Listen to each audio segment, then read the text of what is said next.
All right. Hi, everyone. Welcome to the last session of our course. Like I said in the forum, we'll begin with some Q&A.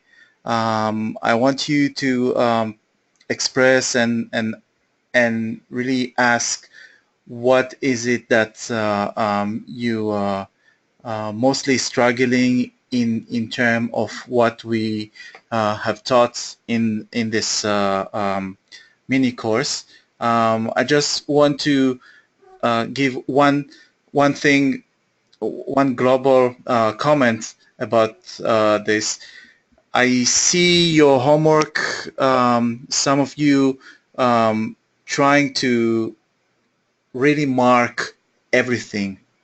The thing is that um, when you practice and when you're trying to train your eye to see the events that we are looking for, it it looks totally different when you do it on a current charts, meaning on real time when we're expecting price and price didn't really hit our levels and we don't see the consequence.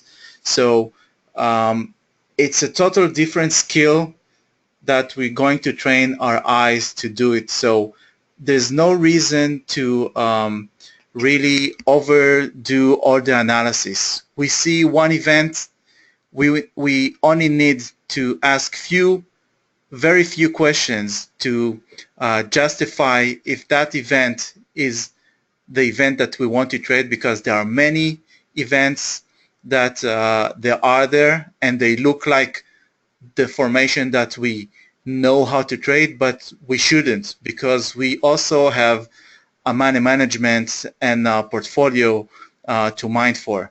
Okay, so we're here for the long run and not for the short. So we're not going to hop on every opportunity that we see. We're going to take only the wise and the well explained and the well justified events that we want to do, and these will give us the best reward um, um, in order to build our portfolio. So um, this is the main comment that I have for you. Um, some of you did the work that we were discussing last time, and I want to stress out, like I answer Amos in the Skype chat, doing the tedious routine is the less sexy thing in trading. The trading is much more fun when you just go to the chart and you play on it. It's like when you're amateur, you just go to the court and kick the soccer ball, and you don't do stretches before, you don't do stability, physical training before. You just go as amateur, you go and you can just play and have fun. But we're uh, in this market, there's no really room to being amateurs. Amateur do not survive in the financial markets, and also mid-range skillful people. We have to be excellent at what we do because the market doesn't care for us.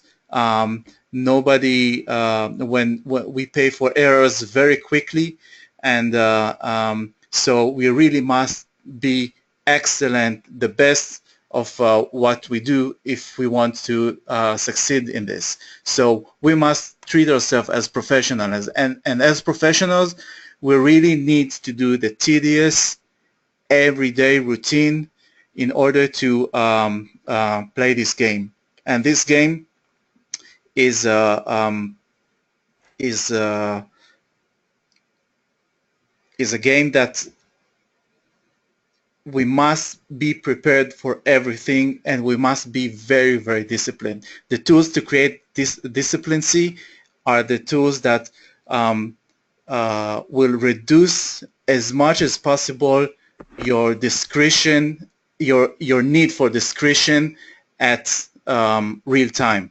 So you really need to do all the preparation, and it all makes sense, but I know it's hard work and need a lot of commitment of time, but you must find it in order to success in this. So I stress out again, lesson number 2 is, I think it's making sense, at least for me, but it's a hard work, and you really must invest that hard work in order to be professional in this. So so let's start and talk about the thing that you mosely struggle, questions that you have. If anyone have a question, just raise your hand, and we'll start with that. And in the second part of the lesson, we'll do some simulation of how we scan for the events that we want to trade, and then we'll do also a simulation, if time allows, simulation on Forex Tester of an event that is evolving, and then how we take the trade, how we keep the mindful questionnaire all the time, all along while we're waiting for the trade, while we in the trade, and how we exit it with by our rules. So these are the comments that I want to say.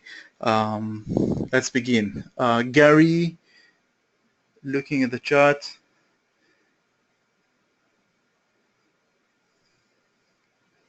Okay, Gary is asking, looking at any chart, could you walk us through your thinking of order flow, as I feel this will help us find the best levels?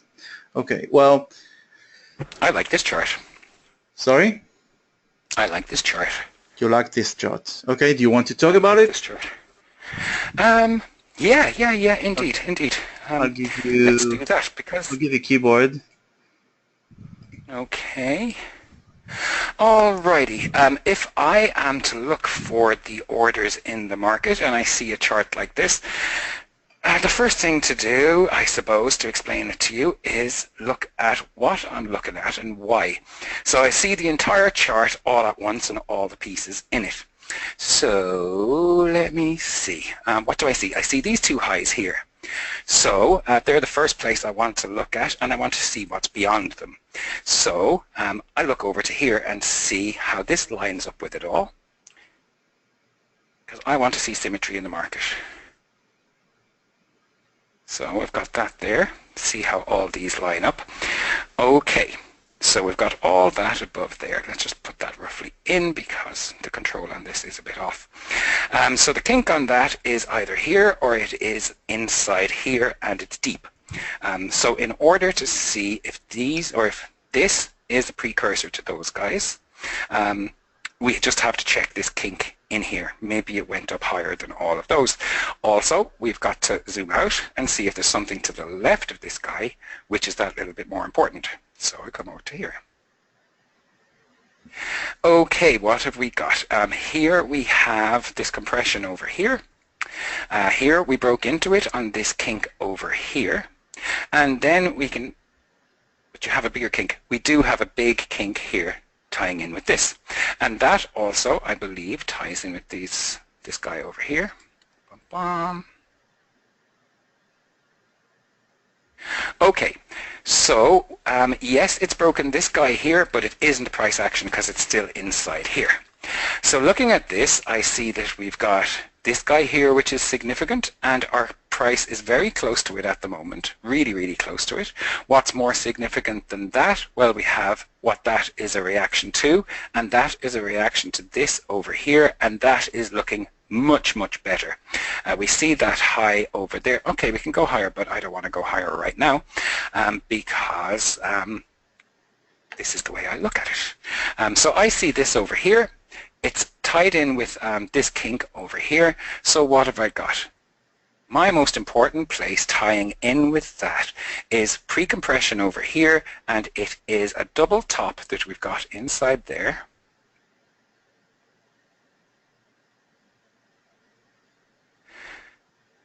And that's the most important place for me right now, right inside there. Now let's go back to H4 on it. And we see that there was a fake resistance there and a fake resistance there, a double top. So of course everybody was selling here because we have ourselves a beautiful flag formed here, and everybody knows, or every retailer knows, that once you've got a double top like that when price gets back up to it again, it is going to resist price again, and you're going to be able to sell down to the bottom of the flag. So the retailers are thinking of selling all the way down to here. And what happened?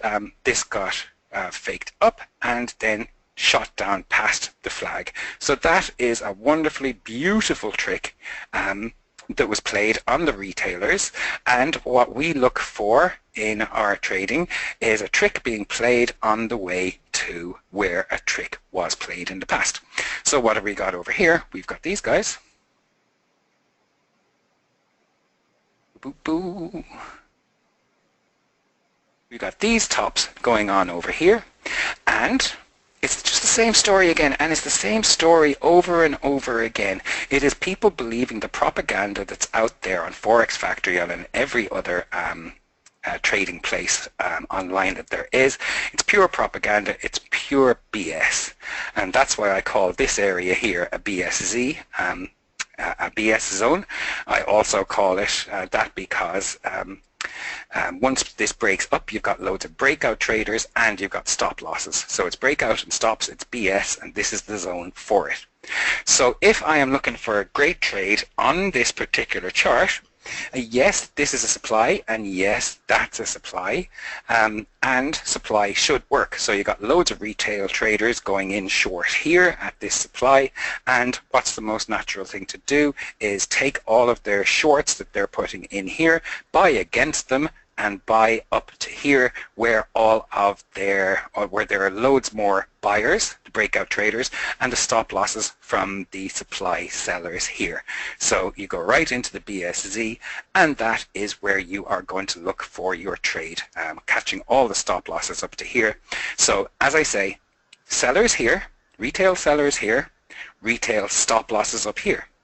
Retail stop losses on or all stop losses on sells or buys, and then your breakout traders, more buys. So what they're going to do is trick all of the retailers into buying at an extremely high price. I mean, you've got this flag down here, all of this is to be filled, and what you're tricking retailers into doing is buying high. And that's it. That gives them the chance to have the institutional traders, gives them all the buys in the world to sell against and then come down through this flag again. So that is the simple way of looking at this. On this scale, that's exactly what I'm looking for. Yes, this supply is going to work. I mean, there is going to be a scalp there. Let's say somewhere around here, or where we broke into this compression here. You see that compression? Let us oh, there's an alarm going off somewhere. Switch off. Boop, boop, boop. Right. Where are we? Oh yes. So here we see a nice simple compression. I think this trend line is going to just carry on to infinity, but so be it. Oh, we're on a straightening thingy. All right. Well, you see this compression here anyway. That's where it's all marked up.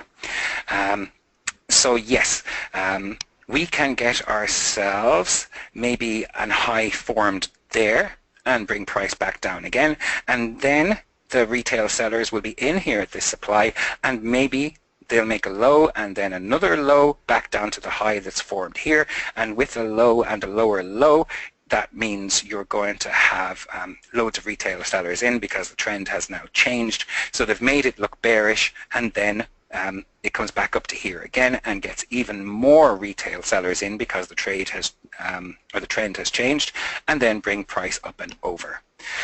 So as far as order flow goes, that is exactly how I see this chart, and that is the next great opportunity for me. Yes, there's a scalp to be taken in here, just down to the nearest highs, maybe even down to fill up this range, or even break the bottom of this range down to whatever we've got our left shoulders over here, or I think where we're broken into the compression over there has already been hit. So we could be coming down to the lower side of this. Maybe see this here, the two lows, the BS that's been formed there. So maybe but down to that level. Who knows? That's not important anyway, because for me the big trade is breaking these highs, taking all the stops up over there, and you can see that the trick has been played here. So that is where the order flow is. That is where the orders are for me. And to add to it, we have our compression over here. So this here is our last set of clean orders pre-compression, and that's it. So you've got loads and loads to work with there. You've got pre-compression, which is a great place to bounce price, and you have this beautiful trick that was played and a beautiful trick that's going to be played into it. This plays out over and over and over again all the time in the market. Just look for that. Look for where you've got your double tops sorted or double bottoms, whatever. See, where was I talking? There's a nice double bottom there as well. Just watch for those because they're going to break into the MPL. This one over here is a perfect example. I mean, this is well chosen chart, Gil. It's like you cherry picked it just for me to talk about. And that's that. And here again, you've got some BS going on over here, and that breaks down and up again through. So that's it. Look for a trick being played into a place where a trick was played in the past. If you can find something like, or something to tie in with it to make it all the stronger, here adds loads of go for it points because you've got a compression right here. This is pre-compression.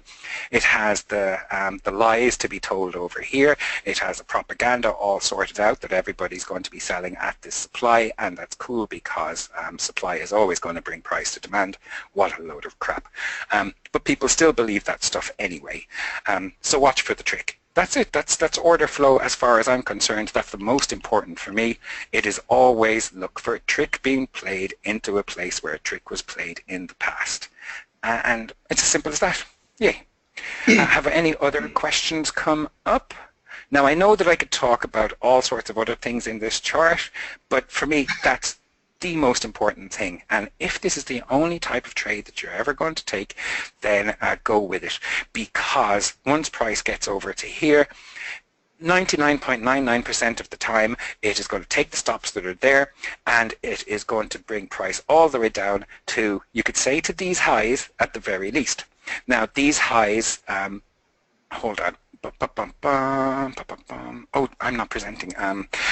Okay, you know these highs, when they break, it's going to form a little kink. Price is going to come up above those highs, and then it's going to make a little flag limit that's there. So once price gets up over to here, it's going to bounce to the top of the flag limit on the break of these guys. So, you know, it's not always going to go to the exact highs because that would make it too obvious altogether. So it would go to the kink at the break of them. And that is a trade to take all the time. Now what we're teaching you is to trade Quasimodos. So what I would want here, certainly inside here we would have to look. Let me just take a little peek inside there because I love precision. I absolutely adore precision. Take this off. Boo, boo, boo.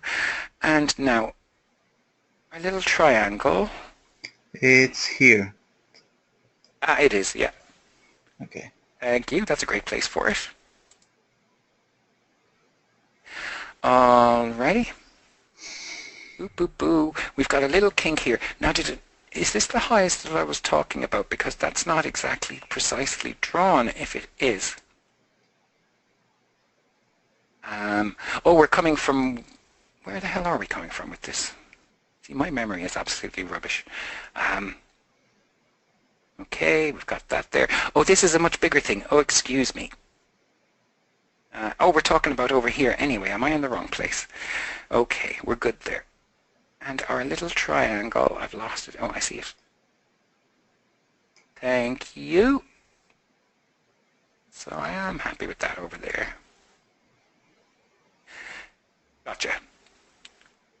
Now, if these are our highs, then we're a bit off. Our kink is inside there somewhere. I wonder what kind of history we've got going on here. Bottom yellow line was the huge box. Was it? Yeah, it is. Oh, we're just not going back far enough. Okay, we just don't have the history back there, is that right? What you looking for?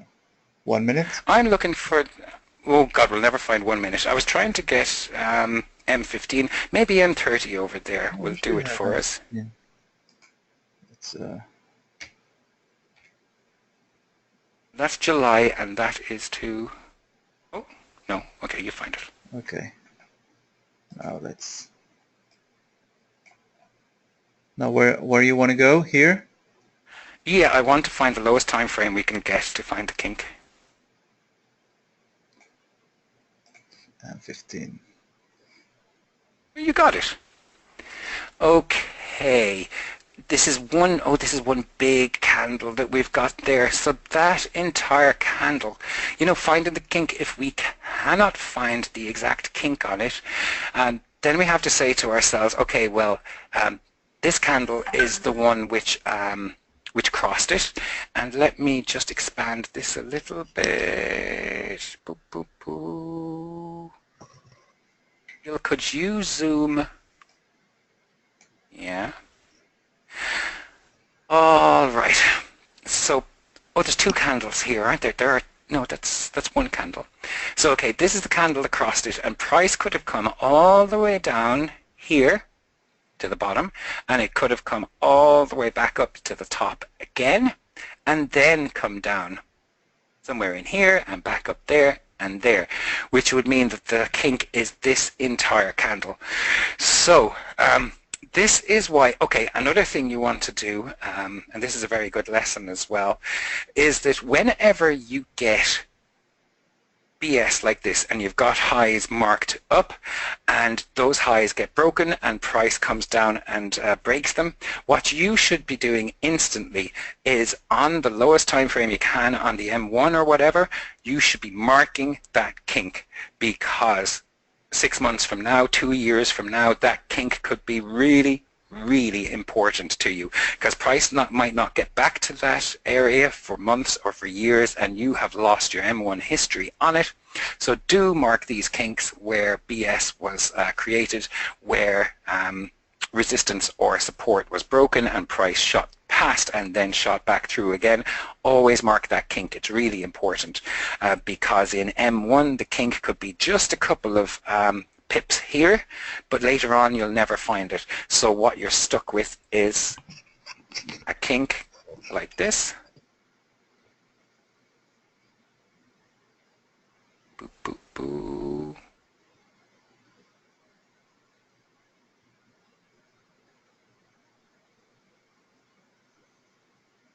What you are stuck with is a box this size.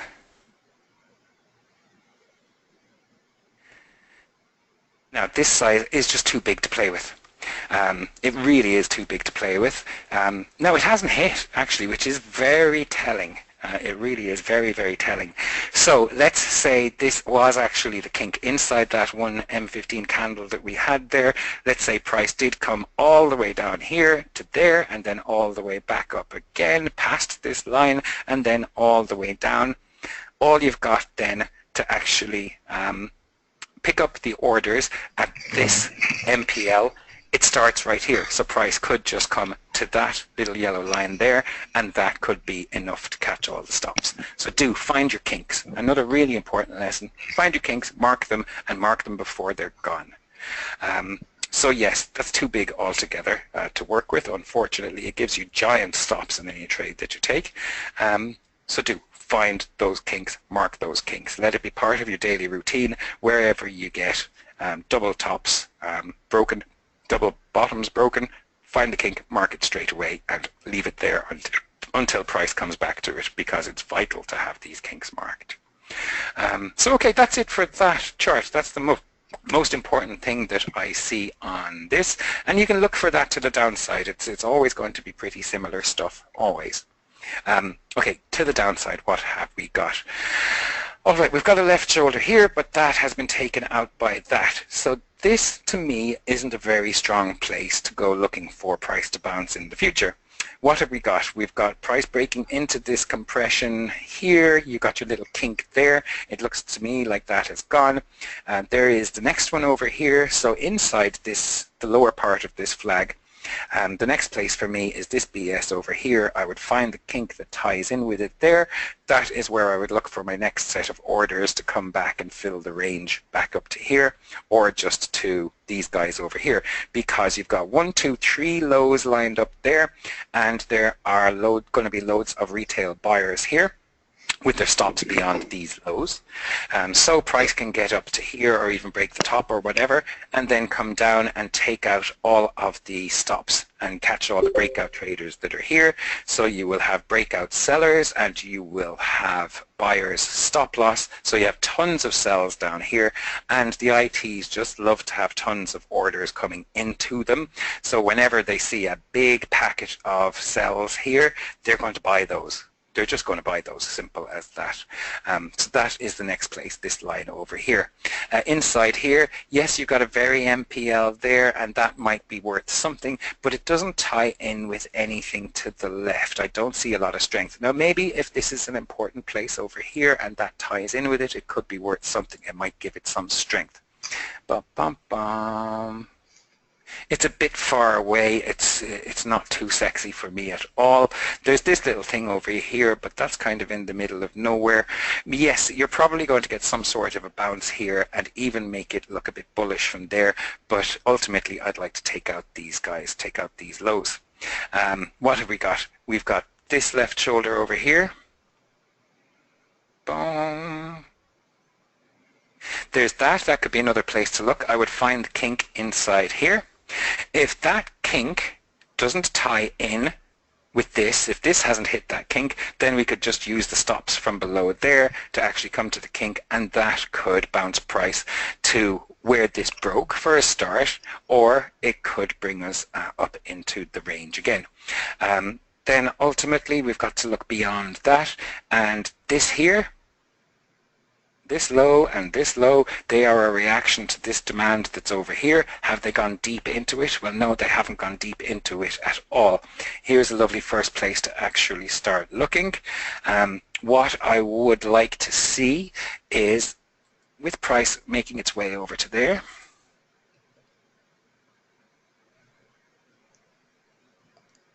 boop, boop, boop. Oh, come back. What's happening? Okay, we've both got controls. Boo, boo, boo, boo, boo, boo, boo.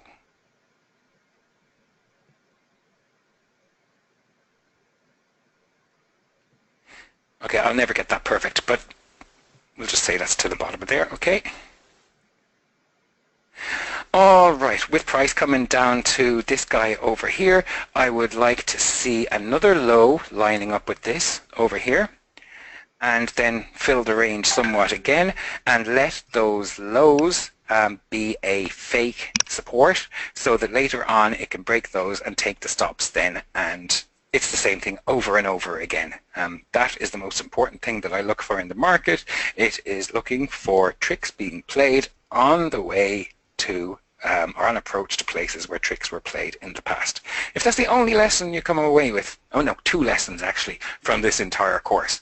The first one is, don't put your stop loss above your high or below your low. That's rubbish. Put it beyond what the high or low is a reaction to. The second one then is, look for tricks being played on approach to a place where tricks were played. And that's it. That's it. Okay, let's close this lesson. We're done. And the next course is going to be 5 minutes, and I'll just tell them to look for tricks that are played. Yes, somebody's speaking. What? I don't know who's speaking. Hi, Amos. Yeah, we can just hear you. Can you see my mouse? No, if you have downloaded the Yokibob, if you've downloaded... Okay. But you have to give me control. Okay. I think you see right now.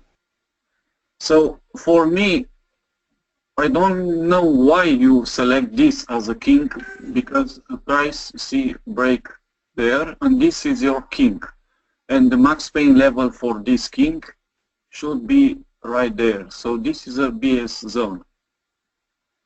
That can be. That really can be. And that would be in a much higher scale. Now, what I don't like about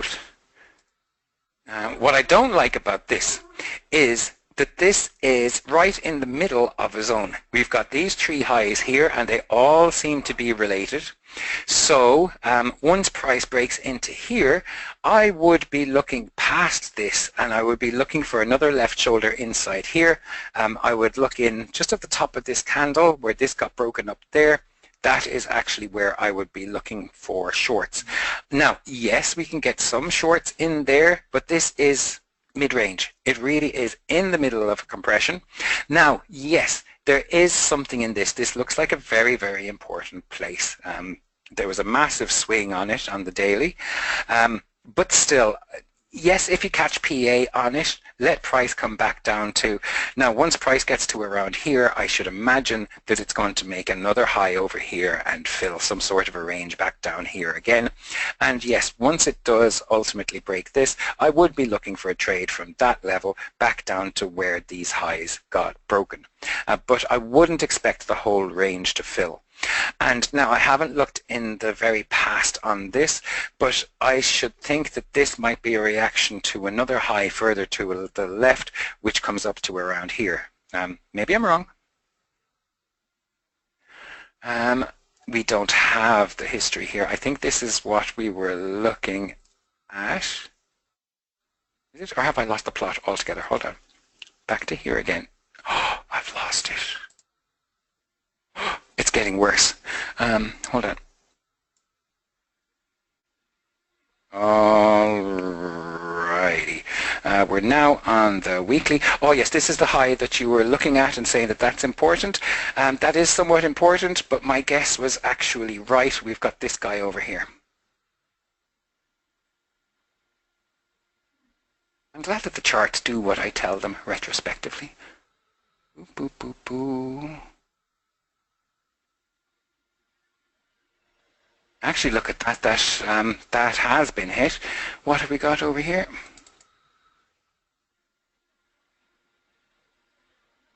I think what we had is the most significant. Yeah, that is the most significant place that we've got.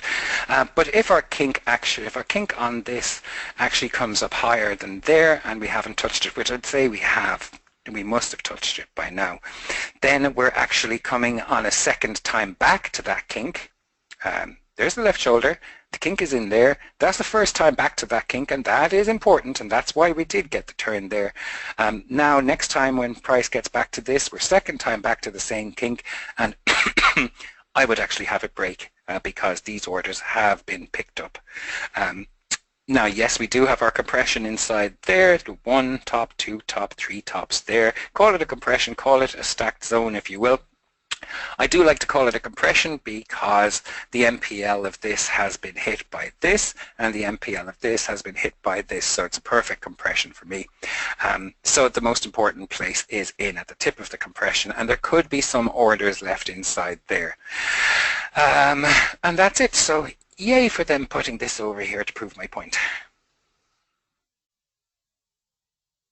So yes, it is about now, yes, Gil has lessons to come, and I think that I've just taught one of them. It is to see the bigger picture, and yes, while this is important, this tells you that it's not so important. There must be something else which is more important. So without even seeing, without even knowing what was to the left, we were able to spot that this is not vital and that this is not vital here, that the price will go to the other end of it, and there it is.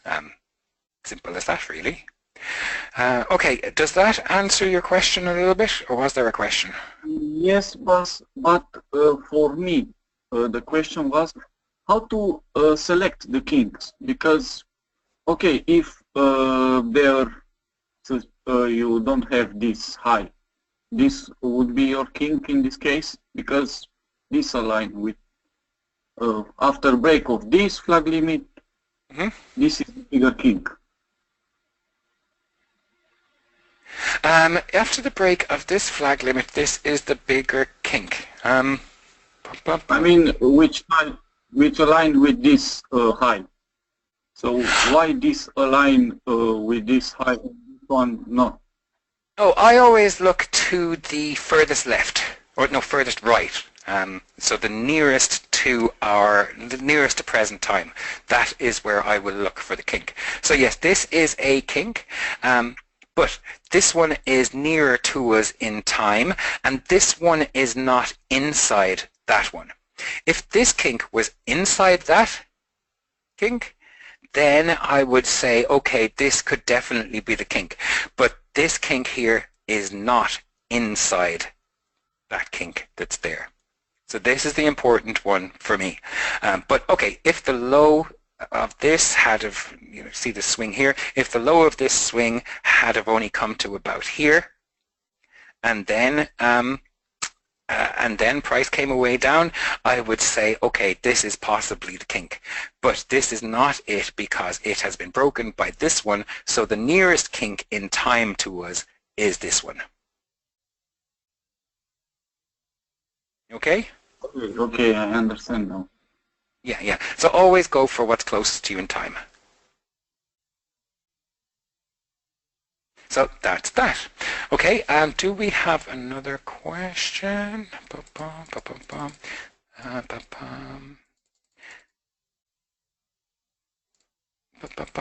Okay, if we always want to drill down for an M1 kink, then what's the point in marking in, say, H1? Scooby, have you got a microphone?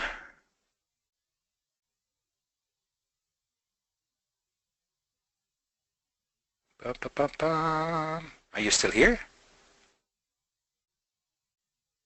Hi, can you hear me? Yes. I want you to answer your own question if you don't mind. Well, I've written something as the last thing in my journal, and this is something that causes me confusion. You know, just how far to drill down on each kink, and it's kind of similar to the last question there.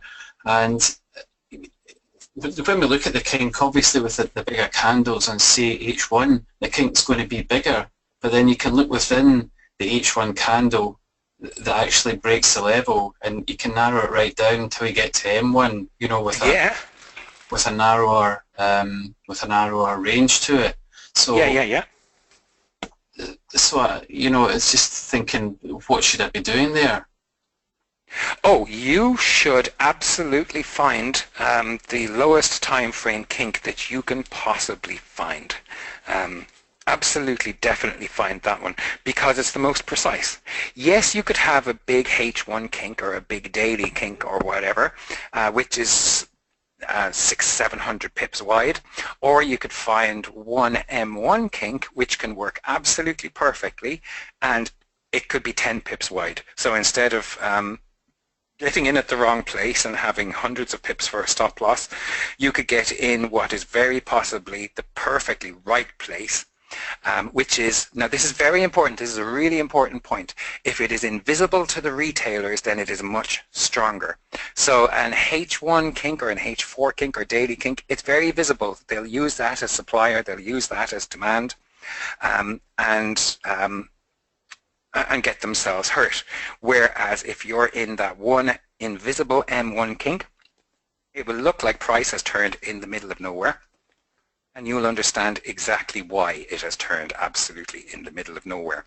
So mark all your kinks. Just a minute.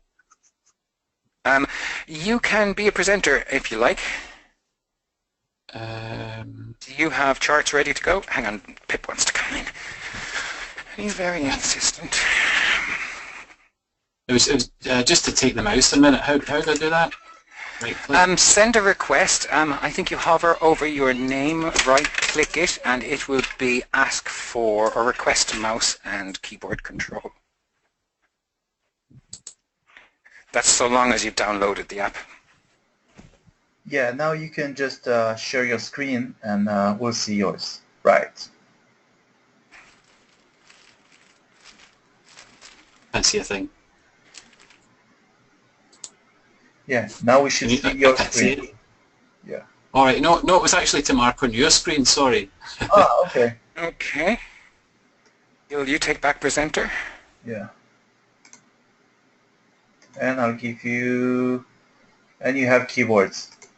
So go ahead.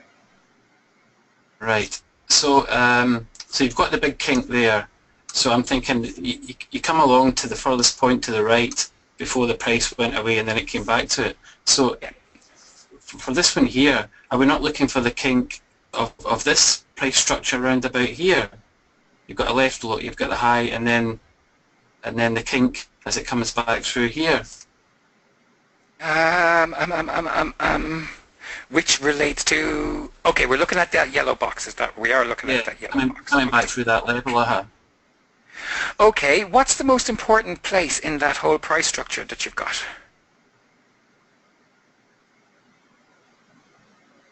The left shoulder. Yeah, but the left shoulder then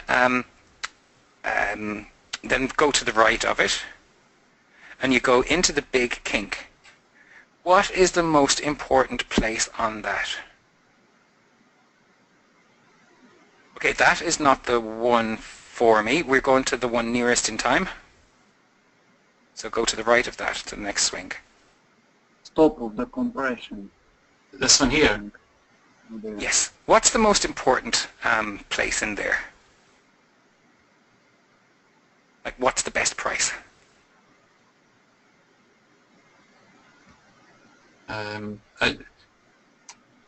Is it the box above these highs there? It is. It's the yellow. It's there. Yeah, indeed. That is the best price in it, and we go for the best price. We'll always go for the best price that we could get. Yes, you can get price action in any of the lower places, and that's all great. If you can get them, take them on the scale that you get them in. But for me, I will always wait for the extremes. I will always wait for the best places. And, you know, add to the story as well. Make sure you understand the story. You see this stack of supplies here, this compression that we've got, understand that, or where is the strongest place in that? The strongest place to trade in that is either inside the tip of the compression or it is pre-compression over there. So the most important place in this area for me is right at that yellow box. And what I find is that kind of ties in. So that the last kink you have in effect is a QM normally that falls down and hasn't filled yet. Is that right? Absolutely, absolutely. It is. Just leave me with controls for a moment. We have this compression here. You can call that all one flag if you like. So we broke up. We got the fake out above, and then we came and we broke this flag. Now, what do you expect? What do you want to happen once you've broken this flag? Well, you want to get your Quasimodo, because we are Quasimodo traders here, and what we look for is the Quasimodo. So once price breaks this guy here, you want it to come back up and take those orders over at the left shoulder. And it should. It just should take those out. When it doesn't come back and take those out, when it just carries on and does its thing, the most important place is the initial Quasimodo level. Sure. So because price didn't come back and fill this later, that was done for a reason. It should come back and take out the left shoulder level. It's the best price. Absolutely, they should have loaded up. They should have compressed their way back up into here, and swap themselves out to be going net short and heavily net short over here, and then get price all the way down. And it's very telling when price doesn't come back up and fill the Quasimodo. It means that later on they're going to play some BS trick to get loads and loads of stops in at the Quasimodo level that we've got. So yes, you could say that over here is the actual kink, that this is the kink on the right of the left shoulder over there. So what happened? Okay, price got to it. Is there any sign of PA there at all? Did price even come back to these last highs? No, it didn't. There's no PA formed there. So if you had have thought, okay, this could be my kink. So what I'm going to do is look for a low time frame, what's it called? A low time frame PA in there to get price back to fill the lowest range we can get. The lowest range we can get is over to where these guys broke. Let me just go in there then. Because I was going to say that, okay, the PA didn't form there on the daily, but obviously if you drill down to maybe M5, there's maybe Yeah. I'm going to try and get the lowest time frame PA that we can get, and I will switch this off. And then I'm going to, Gil, will you find that thingy and just bring us into this kink? Yeah. Beautiful. Lovely. And then the lowest time frame you can get there, that's in March. July. Let's try. It's May. 2 months more. July. No, we'll not get there in that time frame, I think. No way. Very optimistic. Yeah? Yeah. And we're still in July, so I'd say the webinar will be 3 hours long before we get to there. Let's see. You're still trying. Bless your tenacity. Okay, let's try on M5.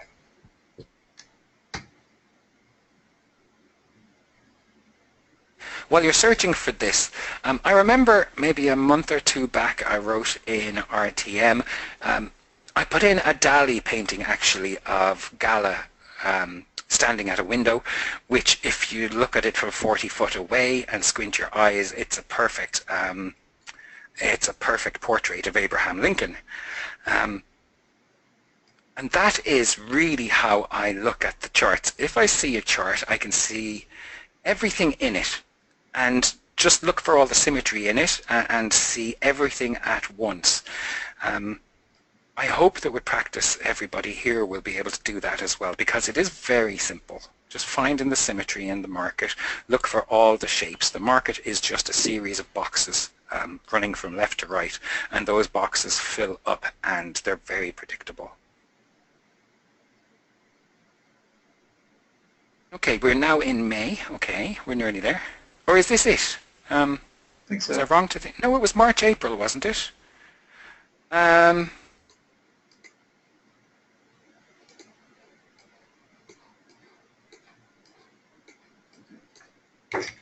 So where do you want to be? I forgot, Gil. You know me. I've got no brain. Oh, we're in March. Okay. There's our kink over here. Lovely. Here? There's our kink. Yes, that's what we're looking at. Yes. H1. So, okay. What we want to do is get price coming back to these highs over here. Let me put in a temporary line here. I'll get rid of it again in a moment.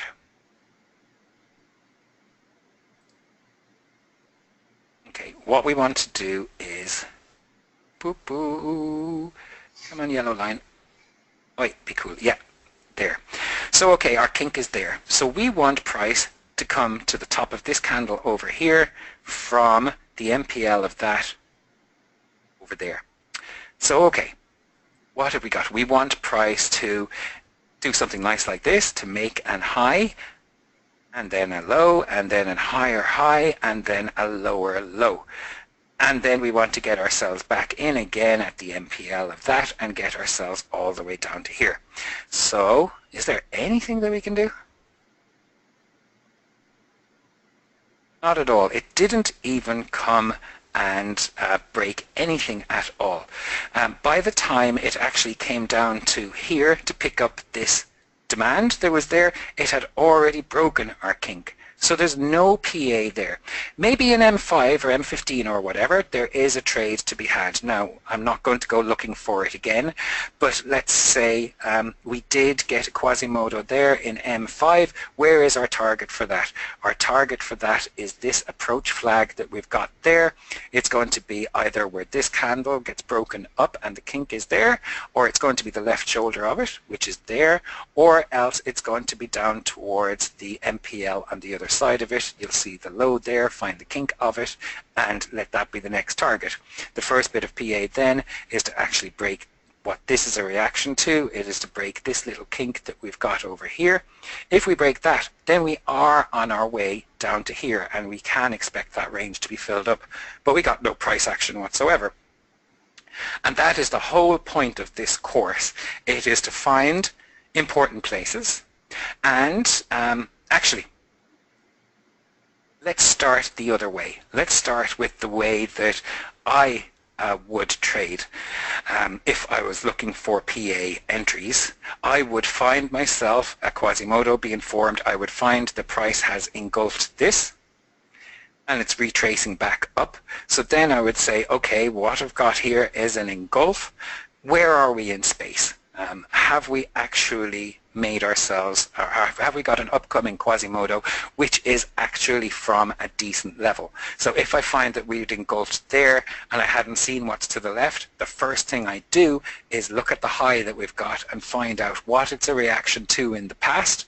And if it's a reaction to something like this and the high only came up to this level, I think absolutely beautiful. That is brilliant. I'm in love with that. And then I will take the QM trade on it. But in this case, let's say this is the high that we had, and then price came down to here. I would say, okay, now we have an engulf. Let's go see what's on the left, and we'll say, okay, this thing here has broken, so this is not PA from this kink. So with it being not PA from this kink, that up there is actually a signal to go long, and if you've got a signal to go long, you don't think of going short to fill up your range. You have to say, okay, well, where is the next place that I'm going to look for a short? So okay, this was another perfect example of where to look for PA. This is a kink, you're absolutely right. This is a gorgeous kink, really, really gorgeous, and literally you are correct. It is a kink tied in with the left shoulder, and it is the nearest one in time to us. But we didn't get any PA from it at all, and hence this course. If you don't get the PA, you don't have the trade. So you don't have the PA, you don't get the trade. Next, on to the next one. Look above for the next place to actually start taking a trade from. Easy as that. So then you look into the history and you say, okay, well, this is a nice little bounce there. Maybe it's where we broke into this compression over here. It's something nice.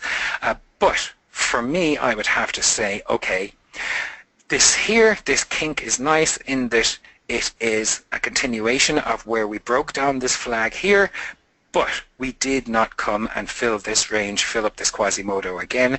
So for me, there is no trade until we get back up and fill this left shoulder level and create the Quasimodo.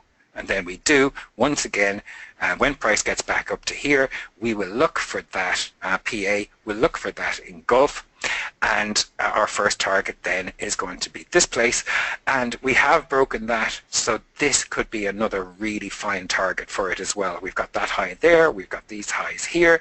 It is, it's a lovely level. Very strong. That was amazing PA that we got there in breaking out of the flag but not coming back up. So this for me is very strong and could be our target. Yes, it's our second target. The first target is where these highs get broken and you get the little kink formed there, and that's that, and we're done with that. So yeah, that is that. Now there was something I was going to say again, and oh, it's probably going to come back to me in 10 or 15 minutes. It was something about red. What was it about red? Bless his cotton socks. Oh, yes. It's just a simple thing. Now with red, if he had if he was looking to trade this level here, and what he had was a little low being formed, a little flag before price hit its target, what would do is once he had the actual PA, once he had the engulf, he would put on part of his trade. He wouldn't wait for the Quasimodo because he knows, or he knew very well, that once price actually made that PA that it was going to go to the target down there, so he's going to get a bit of his trade in, just a little bit. Because he doesn't want to put his full position on there, but he doesn't want to lose out of the trade. So as soon as he gets the engulf, he's in the trade with his target down at the kink of this. Actually, he was great at targets. Yeah, this, I think his target probably would have been down around here or something like that. But that's just red. So he would have not waited for the Quasimodo. He would have gotten part of his trade in, and then he would have left a pending order up at the Quasimodo level itself, up at the left shoulder, so that he's very happy to see any retrace and even drawdown. He's really happy with drawdown because he knows the price, once it gets back up to the left shoulder level, he will be back in with the rest of his position, and it's a much closer stop loss, and it is very strong for him. He knows the price is going to find its way down to the target. So that's that. Okay, I think we've answered that. It is, if you find something that looks like your kink and it's the small kink rather than the big kink, wait for your price action. Wait for your price action everywhere. Just wait for your price action, otherwise you're going to be losing a lot more. So yeah, simple as that. Now, have we got any other questions past that, or are there any questions on that answer? Oh yes, you're right, Loopy. You can press space and enter date. Yeah, I never know whether it's the American format for date or whether it's the European one, so I always screw that up. Okay, any more questions? Ah, gotcha. Well, there's a way to do it. There's two methods I do when I want to go to history, and maybe just a good time to give the tip. One is you can take the vertical. Let's say we're on daily and we want to go around here. You just take the vertical, you place it. Let's make it a color that everyone can see. Okay. And when you double click on it, you can just take the date, copy, and then when you make space, you oh my golly! So you're there. The other thing is you're a freaking genius. The other thing is a tool I've created, which is I called it the time machine. Oh yeah, I love that thing. We did it for Mikal from the academy. This guy, and he's doing something that I really try to preach all the time for you guys. Let's go to a clean chart, and let's say we have this top, okay, and we always want, like we said, we always want to justify the tops and the bottoms. We want to understand why price did what it did, right? Why did we have where? this? Yeah, exactly. So he always have these lines, and he wants to understand what these lines are subject to. Okay, so we created a script for that. When you just click on that and you take the RTM time machine on the chart, then boom, you go to the next time price hit. So you brings you to exactly where. Yeah, so you get to the source, right? So these are two ideas of how to work this concept, but you should always mind to explain yourself what you really need to know the story of this turnaround. Okay? Yeah, because price action in the wrong place is not price action. It's just not. Yes, it's just a fake. It's just the place for the manipulation. So, I mean, we better do it. So I wrote down also this. If we're done with the Swissy. Well, that time machine is now on sale for $99.99. Yay! Rupee. Yeah. Okay. If anyone wants it, I'll give it to you guys, because I really want you guys to always explain yourself why price turn. I think it's very fundamental and key for understanding the bigger picture. You really must understand this, understand these.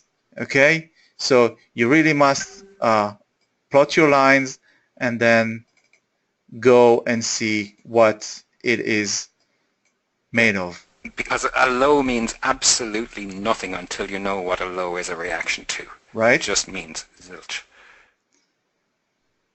No, I don't write indicators for Forex Tester because it's a completely different environment. So I don't waste my time on learning just another one. So sorry for that, Gary. But any software that you get given by us guys, by the way, it's just for us. Yeah. Simply just for us. But anyway, these are just shortcut tools to do what we must do. I mean, we must explain ourselves the levels. We must explain ourselves. We must know the bigger picture. So sometimes we have ideas for tools that make our life easier.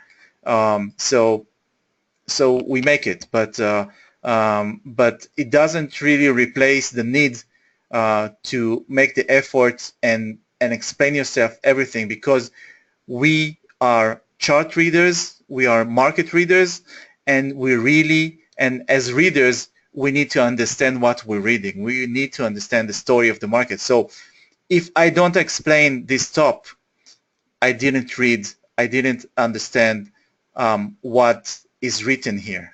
Okay, so it's really our job, our duty to understand this, and once we do it, we will have we will understand what's really important.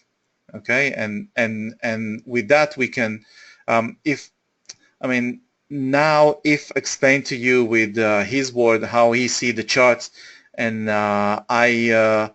I'm more superficial guy than he is, and I explain myself the story that I can read from the chart in much less words like I would be Arnold Schwarzenegger or something.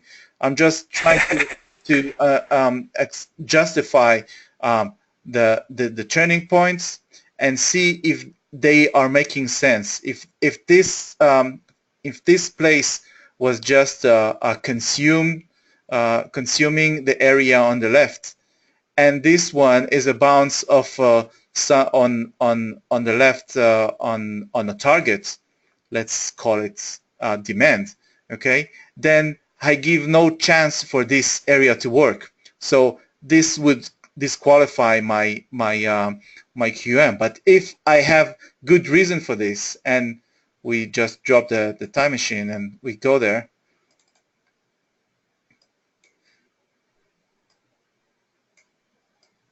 come on. We have another one. 1 second.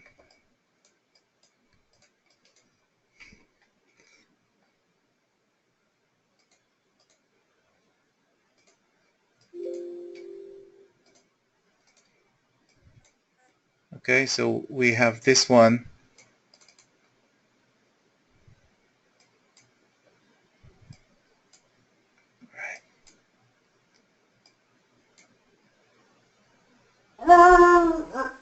Yes. Yeah.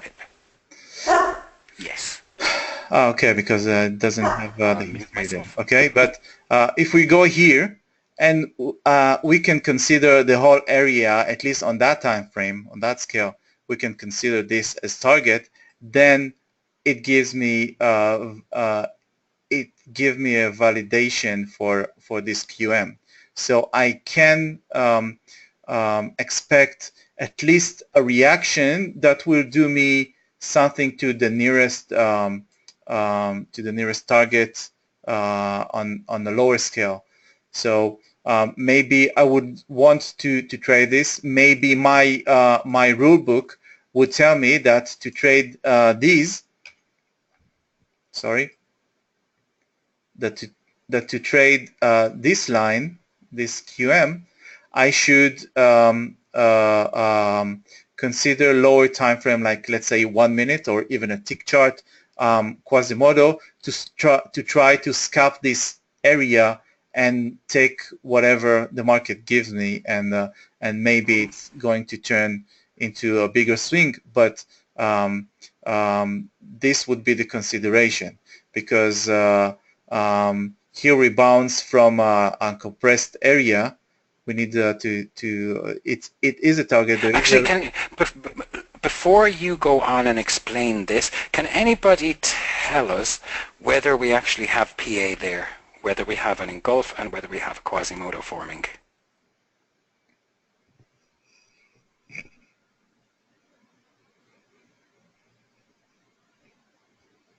Let me see. I'm going to pick somebody.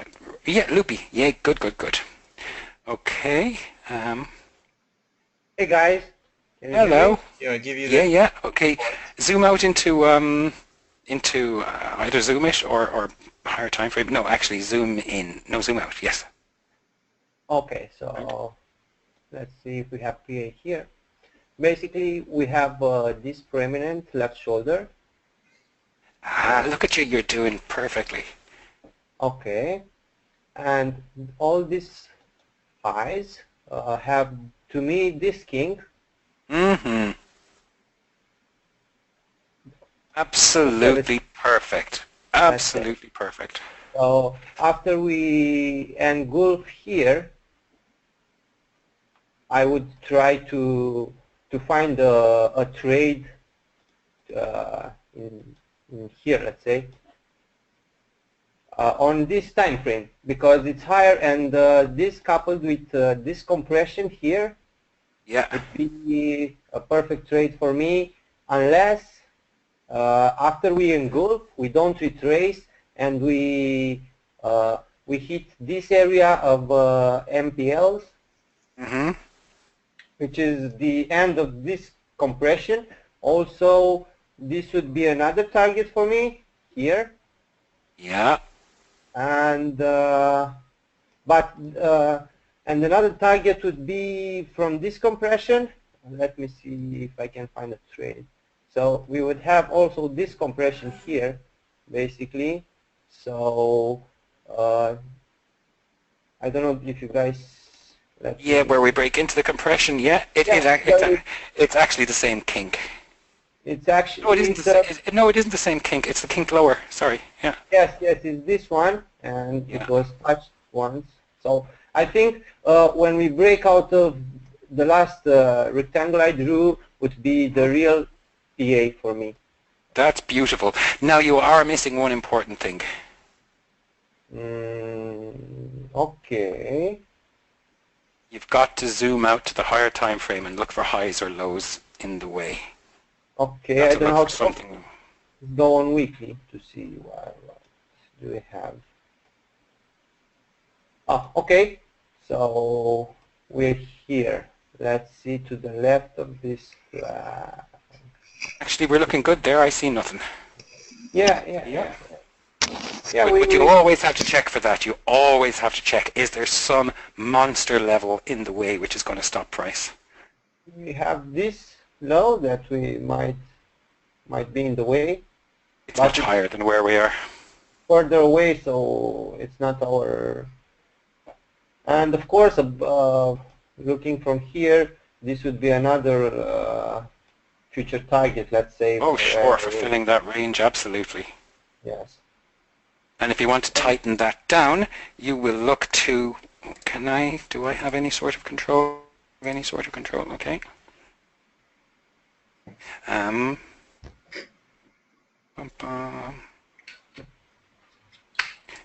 Oh, I have controls, yes. To tighten that down, I would see that this whole thing here, this candle seemed to break into, or it seemed to be the first engulf, and I'd like to see that the low after the engulf came down to pre-compression inside here. You see this compression there? Yes. Now, anybody who has a basic understanding of Quasimodos will say, okay, here is the left shoulder, so here is where I want to do my buy. And if it breaks that line, then it's gone. I would look for a kink coming way down into pre-compression here, and way down there, if the kink still covers it, it's just perfect for me, because for the retailers it's a break of the Quasimodo level, so the Quasimodo level is gone and broken, but for us it's pre-compression there. There's a ton of orders inside there. If our kink actually ties in with that, then we are looking absolutely brilliant for a trade there, and retailers will not see it. Retailers will have no idea that it's there, and my favorite places to trade are absolutely invisible to retailers. I want to say something about a very high time frame, like weekly, monthly, daily, even H4. most of us are not planning to be I mean, and also in Forex, so we cannot do it because of the swap rates that are going to kill us. So we're not going to hold trades for weeks and weeks. So the very high time frame are very not accurate. They're good to know the big picture. We really need to know that we're in a zone that may affect our trade, or maybe we need to know what the bias of the market accordingly, but we really need to drill down to a lower time frame or mid-range time frame at least to get some accuracy, because we want to oh, absolutely, try to eliminate the most. So but we have to be aware of the very high time frames. I mean, you could have perfect PA in M1, right, and you just know the price after breaking this is going to get to that, and it just absolutely must. But then if the trade fails and you zoom out and you see that 10 years ago there was this low formed or there was this high formed on a massive swing, and that has killed your M1 trade. Can you check inside of this zone? Because I think you have PA because price engulfed this and didn't hit the MPL for this target. I didn't see PA there, but okay. It's, you said in the first lesson that it's a bit advanced setup. Price engulfed into a flag. It engulfed into a flag, but are we looking at the same thing? Are we looking at 3 candles back from the present? Looking at 3 candles back for the present where that actually broke our yellow line, is that it? Well, just look over here, and you see the Quasimodo level of this here. This is the QM level. It's the left shoulder of that, and that is exactly where price turned, where price came to. But so maybe for me, there's your PA there. Okay, but if we didn't get the H4 PA that we were looking for, we certainly didn't get the M1 PA that we're looking for. We really didn't get it, because we have to break this. We just have to break this to get our PA.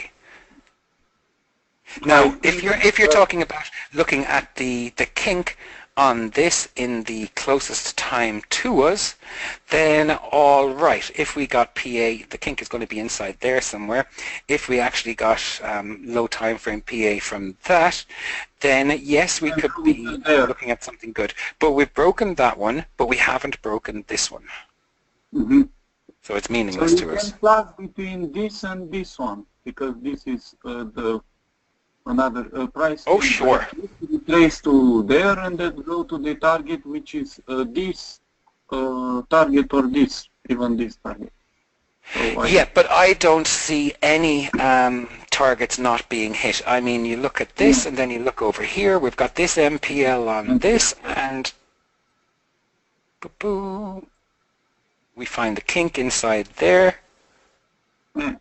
Maybe it wasn't hit. Maybe you just got to find the kink first.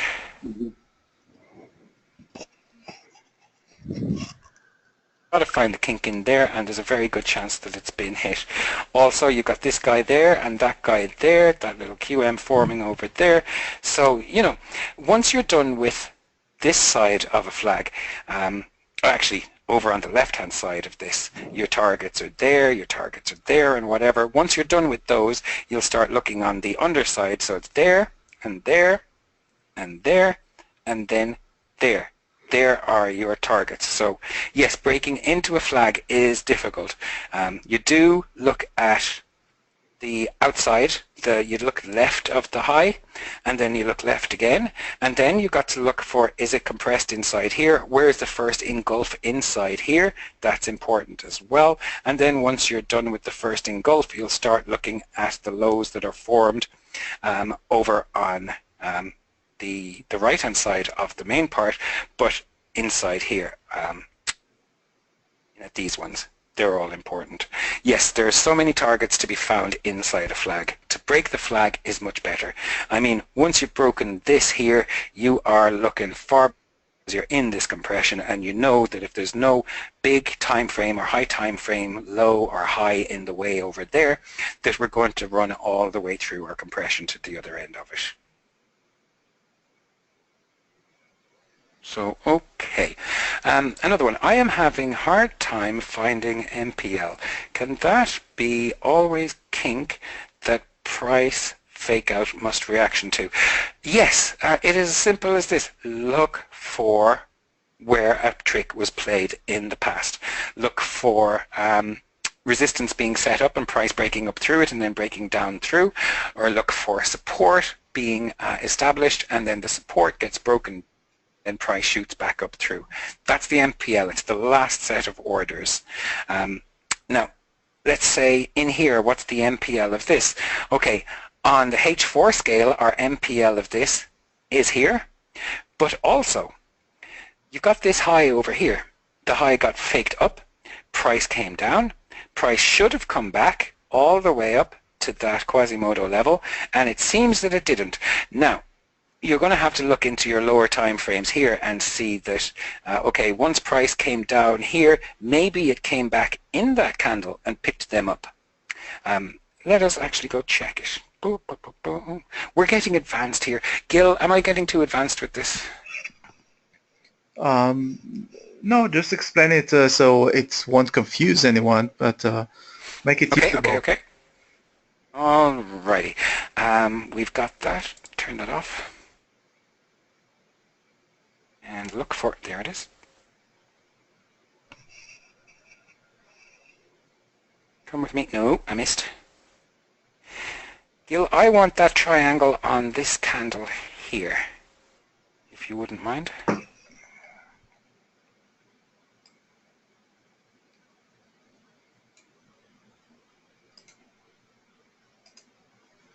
Oh, look, you can see it already in the H1. You see this left shoulder here? That has already been picked up by these. You see, that is that's a big deal. That has a left shoulder. It's got a kink in here. That kink has been hit. And look at this. You've got that left shoulder, or that high, and that high there lining up. That is beautiful resistance, and that resistance is there for a reason. So there's retailers will sell again inside that flag, and then their stops are above, because people will always put their stops just above the flag, and it's just so enticing. Take out those stops and then get everybody trading against you, and then you can pick up all those orders being really heavy and move away as is your wont. So yes, that was an MPL. And if this hadn't come up, if those guys had have just been left there and they hadn't been engulfed back up, then you would say, okay, well, that's a trick waiting to be played in the future. Here is a trick played in the past. Here we had a beautiful high and we had a pin bar as well. Now, a pin bar, we all know that trading candles is the most important thing in the world. And with a pin bar, what you do is you break the candle just by a pip or two or three or four, whatever you like, and then you can get in on your trade. So price action traders, I love price action traders, the candle readers, they're just so dumb. Well, it's not they're dumb, they've just been lied to so much. They're told to sell on the break of the pin bar and put their stop loss above the pin bar, and then this happens. It's just so simple. There's so many stops are above here simply because we've got this pin bar. They're taken out just by a few pips, just enough to give the DITs a ton of buys at an extremely high price that they can sell to, and then let price come back down. This got taken out later on, so it's now not strong. Yes, later on there is some sort of a trade here. You got these highs. This was a trick that was played up into there, so there is some sort of a trade to be taken there, but it's on a really low scale. It's not on M15. Well, if it is on M15, then your first target for it is going to be this place here, wherever that got broken on approach. maybe even there as a target too, where this got broken on the way back up. But as far as order flow goes, these orders that are here at this left shoulder level have been taken. So I don't see any strength in that in the future. So my best place is to zoom out again. My best place is to look at this left shoulder here, find the MPL of it there. These two candles are pretty telling. They are, they're a compression, they're a 2-candle compression, but that's fine. Boo. We've got this left shoulder here. We've got this kink crossing it over here. I would look to perhaps there for my trade. Now, the stop is going to be above here, or my mental stop is going to be above here. But from this level here, from this MPL, you'd expect to have a bounce. And the bounce should be fast as well. If it comes to our target and breaks our target, then great, we can stay in. But if it doesn't, if it starts to play around, mess around, I don't like hanging around in trades where they haven't loaded up yet. I do not like being in an accumulation or a distribution. I like to have, you know, instant gratification on these things, and I want price to make PA straight away. But if they have been loading up their positions on the way to this level over here, then price should go and move very quickly away from it. If price doesn't move quickly in your direction, then they're not loaded up. It means they haven't got enough orders in, so that makes me worry about my trade, and I like to get in and wait for an engulf and then get in a Quasimodo. So simple as that. Now also, that is the, let me see, this is the kink to the right. This is the small kink. The big kink, of course, is this one. So you could be looking at your last orders there, or you could be looking at your last orders over here. If that ties in with this pre-compression over there, then perfect. All the better. So this is either your big kink, or this here is your little kink. One of those is the one that's going to do it for you. Okay, retailer stops are our entries. Absolutely. Yeah, people ask me what kind of trader I am. Are you a breakout trader? Are you whatever? And I say, no, I'm a stop-loss trader, and that is all I am, a stop-loss trader. Because I remember when I started trading, I would get myself in on a trade, and my stop loss would be in a certain place, and then my stop loss would be hit at the exact place the price turns. So then I realized, hold on a second, my stop losses are exactly where I should be entering, so let's work on that. So I won't say that what I did was become one of those, one of those reverse traders. You know that there's software out there, indicators that you can get or scripts that you can get to say that if you say sell, you buy, and if you say buy, then you sell. People do this, and people actually go to losing traders and they take exactly the opposite trade of them, and they make money from other people's losses, because some people always lose because they are fed the lies and the propaganda and whatnot. So if you do exactly the opposite of a losing trader, you're going to be a winner. And there are scripts out there for copying and reversing other losers' trades. So yes, I said, okay, I was a loser, always losing and always getting stopped out at the perfect turning point. So I said, okay, well, my stops are the same as retailer stops, so I should be getting in where my stop loss is rather than getting out where my stop loss is. Please, can you show a quick few more MPL, not detailed, just big picture. I'd like somebody else to. Can somebody else have a go at doing this, please? Yeah, as a volunteer. One thing. Oh yeah. The reason I brought this chart. Where's my? The reason I brought this chart, and we partly talked about this, is that let me just open again, and I'll make a clear one.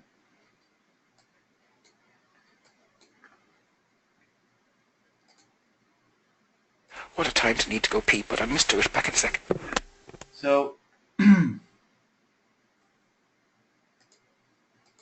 that the one more? Yeah. Right. Okay. So the reason I brought this chart is because we see here a QM, and the instinct is to see this left shoulder as something to work with.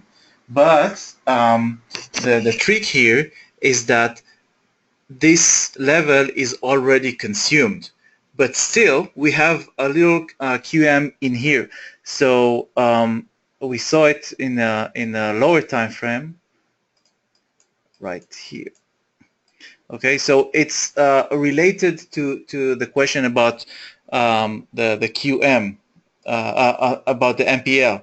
So we see this level being consumed many times before it's really turned down. So we cannot consider this as a QM because it's disqualified itself.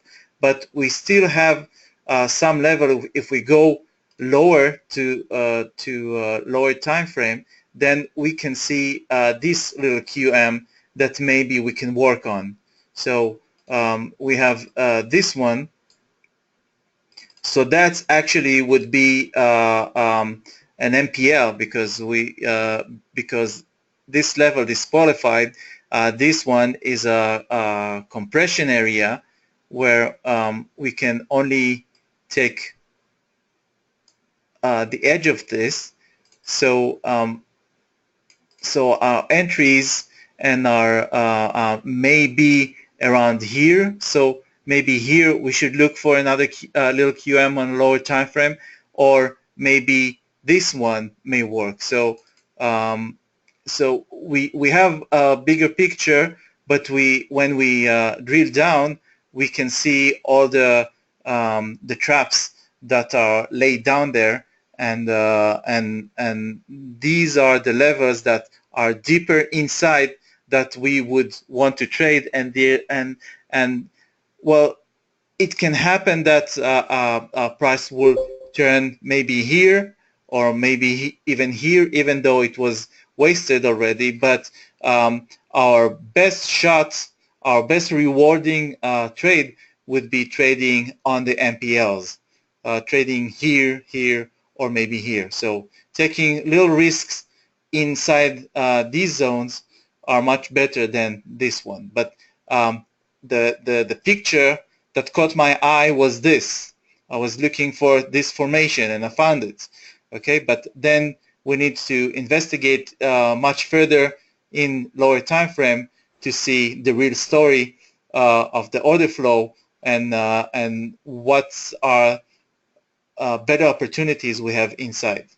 So so that's to answer two questions about the MPL and about the disqualification of a bigger QM that we see in there. Okay, and we already explained this top. Okay, we did it before, right? Yeah. So, any other questions?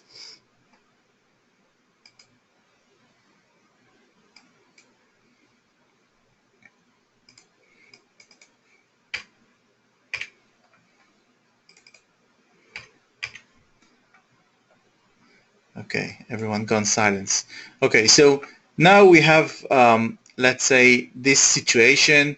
We justify this level to be a reaction of supply, and we start thinking of a short trade around these areas. Okay, we drill down and we saw this level,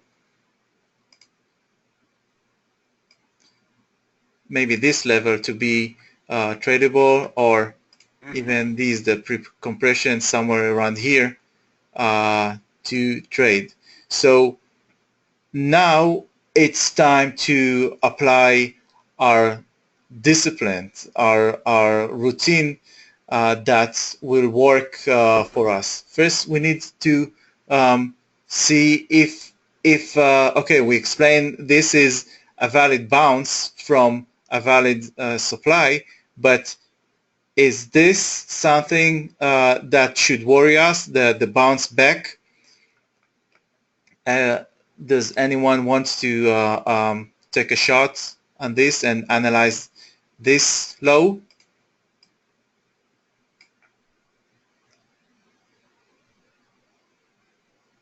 This already hit its target. I mean, we already looked at this lower thing. This is a target for. Yes, it hit the target, but what kind of target did it hit? I didn't hit MPL of this, I mean, for this zone, this one. And this is tied with the compression. So this, I think this should be the real MPL. Okay. Well, sure. Now, first we're looking at the top of the flag, and before we definitely look at the top of the flag before we look at the bottom of the flag. I do see that the low that has just been formed isn't deep enough for me. This guy over here, that guy just isn't deep enough. So what are we going to have below here? We're going to have loads of stop losses below here for any of the buyers that we have in. Now what have we got? Are we getting buyers? Well, we've got a high formed here, and that high got broken, so now our trend has moved up. So in an uptrend, people are going to be buying the bottom of this flag here, and they're going to be expecting the flag to fill again. Maybe it will flag again from there, but this for me just didn't go deep enough, so I would love to see something like a double bottom formed over here. Now we do have the MPL of that over there, and that is pre-compression over here, so even that could be good enough for a bounce there, and then we could be filling maybe this small range, or we could be filling the higher range back up to here. But ultimately I would like to see price break this, and you see we've got a double bottom over there. I would like to see something even deeper in there. Now yes, the stops from here could be taken out to down here to make another support over there. Ultimately though, I would like to take these guys out as well, and maybe in a lower time frame there is something over there which ties in perhaps with this or this or something to the left of that to give it extra strength, and then you've got one set of stops taken out, then you've got two set of stops taken out, and then you can go and fill the range back up again, and if the top of this range hasn't been filled by the time all this happens, then it would just be the nicest to take all the stops down to around here and then fill that range again. No price action has been made. Breaking the low of this is not making price action. Breaking those guys is not making price action. So the ITs love to make things which look like price action but which aren't. So the break of this, loads of stops below there. Everybody thinks that the break of this is PA. It isn't PA. Everybody thinks that the break of this is PA, but it isn't PA. And they love to make things that look like PA, which aren't PA, because the stops are there, and they can just fill the range again once they've taken out those stops. They love to do it. Absolutely love to do it. But let's say you don't have PA, price didn't break below. So you retrace between until there. From there to there, you can hope for a range to be filled. So you wait for PA here, or you wait for PA here and wait for this range to be filled. Yeah. Between these two lines. So yes, you can wait. If you are not sure about the PA in the higher time frame, you can wait for PA in lower time frame and go with PA. Absolutely, yeah. I'm looking at a weekly candle, and it's one giant candle up or one giant candle down. That's going to have hundreds of different H4 ranges in it, and you can play those ranges. There's tons to be done in the lower time frame. Absolutely.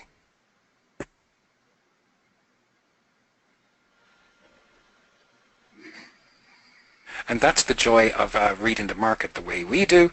You do not have to be stuck on one time frame. You can do it on any pair and any time frame you like.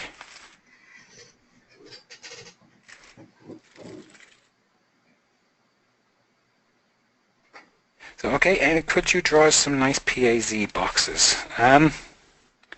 Geez, no, that's one big class. No, in fact, that's 4 classes on PAZ boxes.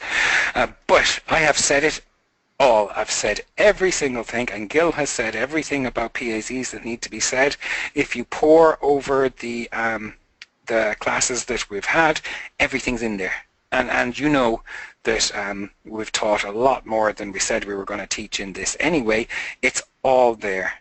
So just pore over it, watch the videos 20 times each, and you'll begin to see that everything that has been said is really, really important, and nothing has been said which isn't important. So don't think, okay, I'll just kind of glance at the videos and not take too much of it in. I'll just go for the major points that have been said, because there are little points in there which have absolutely massive significance. Where price can symmetry, there is a PAZ. Am I right? Absolutely, absolutely, yeah, indeed.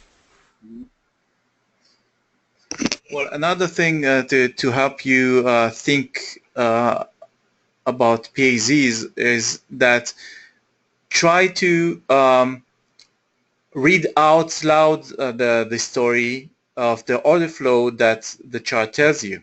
Okay, so when you read it out loud, you say, okay, here we have compression. This is Quasimodo area. This is then you start seeing these blocks, and these blocks, price action blocks, these are the zones that you should be considering. So. But I wouldn't recommend that what I said now, you go and apply this, because it's going to overcomplicate your thing. We had a little discussion, Eve and myself, before this lesson, and because we're doing a very short course, the objective of this course was to take only one concept and to show you how you can make your bread and butter from one concept of understanding price. So we were talking about Quasimodo, and we also discussed other ideas, but what we want to, the goal of this course, and what we want to get out of this, is that you will succeed in working and mastering one methodology out of the whole price action thing. And once you master one part of this, like you do in everything, like if you practice basketball, then you go to the 3-shot and you just practice this until you have your hand for the 3-point shot. Okay, it's the same thing. Now I think you should concentrate on how to break down the Quasimodo understanding into practical trading, and this was the objective for this course. So I don't want you to overcomplicate things. I've seen that some of you already are doing this in the homework. Try to see things in a very simple way. Try to read out loud the order flow story, just for the cause of telling yourself if that price action event is the one that you want to trade. So for every little thing that happened on the chart, you'll have an explanation and you have your own bias on it. Okay, so you know what you want to do, whatever the chart read out for you. Okay, so in fact, if you want to keep it simple, the best person in the universe to look at with this, he's not a teacher, he's just a trader, and he doesn't teach at all. He is too introvert for that by far. He showed us his equity curve maybe about a year back, and it's just stupid, absolutely stupid. It's just this. It is, what would you say, it's about a 75 or 80 degree angle, just shooting up, up, up. And all he trades are Quasimodos. You know the guy, it's Kruger. You haven't seen him in ages, he's just busy making money. And Jesus, he is only trading really simple Quasimodos. And if you even look at his journal, the target is always, the PA is very simple, the target is always extremely simple. Every single trade that he takes, it's just it's screaming at you, and the multiplication or the compounding he's done on his account is just stupid. And he doesn't care about compression. He doesn't care about any of the stuff that I loved to learn. He doesn't care about any of the stuff that you're really eager to learn. He only trades Quasimodos, and he makes it so bloody simple. Doesn't look for anything difficult at all. If it's difficult, he pays it no attention. Just perfect Quasimodos, and he's still going at it non-stop. We hardly see him anymore. He's got nothing to learn from us. He's got nothing to teach us. He's just busy as can be trading Quasimodos. Nothing but that, and he's set, just set from it. So you can do it too. Even just look at his journal. His journal doesn't explain anything. Yes, you need the instruction that we gave you so that you can understand it. But if you go back and look at his journal, you'll see instance after instance after instance of perfect Quasimodos, and only Quasimodos being traded. So yes, just watching his journal will not teach you how to do it, but once you've learned how to do it, he will solidify it, and he will, his journal will say, give you example after example of how it should be done. Yeah, and this guy, I spent a whole week with him. Yeah, he's beautiful. He's just amazing, patiently at everything. One day he just showed me a trade he took for like 35 pips he took from it. And he said, I was waiting 40 days, 14 days he was waiting, looking at 1 minute charts to enter this 35 pips trade. I mean, this guy is just to learn from... Sorry? Yeah, and yeah, go on. Yeah. I just love him. Yeah, I mean, his discipline, is just amazing. So he's just some guy to admire, the way how he has his very strict rules of what doing and what's not, and he always computerized the new situation. You look at the chart like it's a blank new chart. He has no opinion on it every millisecond that you look at the chart. And this is something I learned from him, how we should always look at the situation like it's brand new, like we didn't analyze it before, like we didn't have any ideas of what's going on. Just try to read it over and over and over like a blank page. And this is his secret.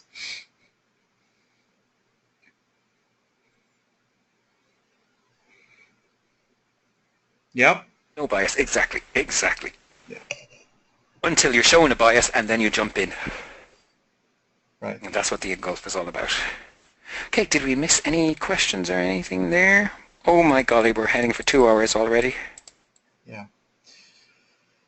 Okay, time to push on. Yeah, so last week we were discussing one very strong concept of how you should be preparing and how you should be always tuned to your trade and not lose attention. And I would like, if anyone would like to take this evolving case that we see now on the NZD Swissy, if anyone can just take the keyboard and try to explain us what he is planning to do, what he would like to see, how what action plan will occur at any of situation, and anyone. We've done that, Gil. Sorry? I think we've done that, haven't we? If we done it with you? No, not with me. Ah, okay. I think if we look 20 minutes back, it's been done, hasn't it? Okay. Okay. So okay. So if we cover that, let's yeah. I mean, okay. So we're 2 hours in. So anyone would have any more questions, any more things that you are thinking about that I'd like to see if somebody has a setup coming up that we could analyze. Yeah. Okay. And do this real. I don't think we're going to have time for the Forex tester business here because this is getting too long. But if we can get some real-time stuff that people are looking at, we can work on that. That's the stuff I love the most. Yeah. In the morning we had this set up on New Zealand, but now once we started the lesson, we had this news coming up and it just shoot out, so we didn't get our level for this. But that's interesting to see. So now we can look what levels are waiting for this one to come. What would be the MPL for New Zealand? Aussie, yeah, I was looking at Aussie this morning as well. Yeah. What about it, Lupi? Okay, so I was looking at it too on a bit higher time frame. Can I change the time frame on your chart? Okay. So in here, it seems like it has touched. Yeah. Yeah. Go for No, actually, that was the area I was watching too. So here, there's the MPL before the compression zone, in my opinion. Yeah. So yeah, it's beautiful. This is one definitely important target to me. Right. But on a higher time frame, let's see, on daily,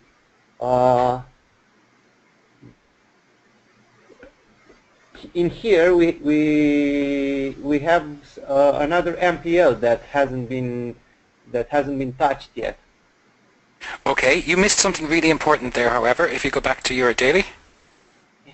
Yeah, that we can go deeper in this flag limit, basically, in this flag.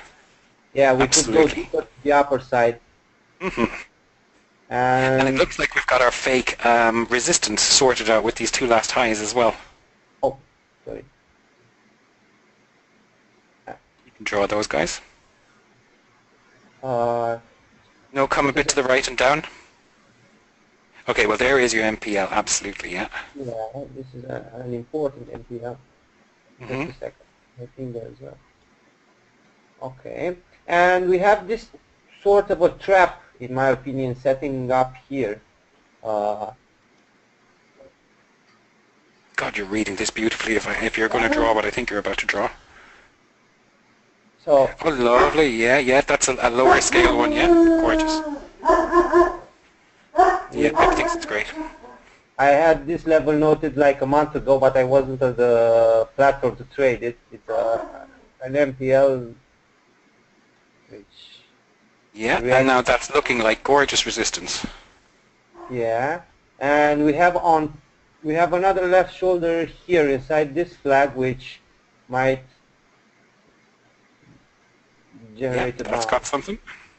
Yeah, and with the high beneath it, it could have a lot of stop losses under it, and of course we have this area here. So if you want to sell on this, you've got to be aware of where the retailers are selling and where their stop losses are. So where are the retailers going to be selling, let's say in the nearest point, and where are their stop losses? In the nearest point. Well, in the nearest point, I think the one stop loss could be here. Yeah, gorgeous. They don't look too much to the left. Yep. And another stop loss would be above this high. Yeah. And I'm just wondering, did that high take out the left shoulders over there, making it weaker? I think it might have done. Yes, but it didn't touch the MPL. I don't think it touched the MPL. So we have this free shoulder. Just a second.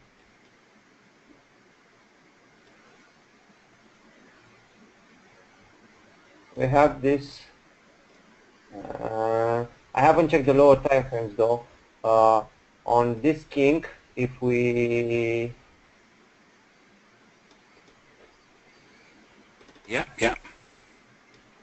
have touched the kink from this MPL also, which but I think we did.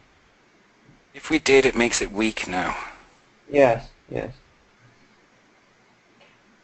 And just a second. Really impressed. I mean, really impressed. This is good. But an engulf to the lower side would have been so much more perfect. But the compressed approach, which this one is very messy and compressed, could still validate the trade if we get PA in the smaller time frames to the upper side here at the kink, or even higher above all those highs. These highs to the higher kink. Yeah, oh those my God, are I'm loving that. flaring. And of course, and I hope I'm not mistaken here, we have these MPLs over here, which I don't think weren't touched, but the big flag we are watching is reacting to this flag limit on the upper side. Like that. And to the lower side, we have this obvious left shoulder, which has been touched once on the way up, but there are two MPLs over there that could still generate. And from what I see now, I think this whole area looks like a compression on a higher time frame. So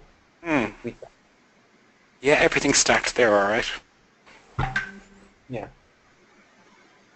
Oh my golly, but you are one to watch for the future. Very impressed. Okay, so basically on every kink I have drawn, we'll start developing a plan. Good scenario, bad scenario, and the in-between good scenario and the in-between bad scenario. Basically, I try to develop 4 scenarios for every level that I find. And brilliant, absolutely brilliant. I'm just loving the way you're looking at this.